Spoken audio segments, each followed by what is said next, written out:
পৌরাণিক মতে দেবী পার্বতীর অঙ্গ থেকে সৃষ্টা কৃষ্ণবর্ণা দেবী জয়দুর্গাই হলেন দেবী বিপত্তারিণী। প্রত্যেক দিন চেষ্টা করি নতুন কিছু বিষয় তুলে ধরার, তবে আজ একটু অন্যরকম বিষয় নিয়ে কথা বলবো।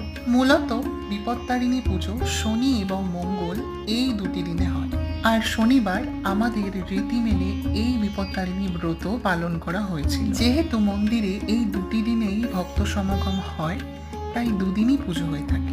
আজ মঙ্গলবার, এদিন মা একটি শাড়ি ও গয়না পেয়েছিলেন, যা মায়ের চরণে রাখা হল। যেহেতু বেশ কয়েকদিন আগেই অম্বুবাচীর পর শাড়ি পরিবর্তন করা হয়েছে, তাই এটি অন্য একটি তিথিতে পরিবর্তন করে দেওয়া হবে। মতানুযায়ী বিপত্তারিণী ব্রতের নিয়মে অন্ন নিষিদ্ধ, তাই গত শনিবার শীতল ভোগ নিবেদন করা হয়েছিল, তাই আজ অন্ন ভোগ নিবেদন করা হলো। এই ছোট্ট ছোট্ট কিছু অংশ ভিডিওটিতে তুলে ধরার চেষ্টা করেছি মা। কেমন লাগলো অবশ্যই জানাবে।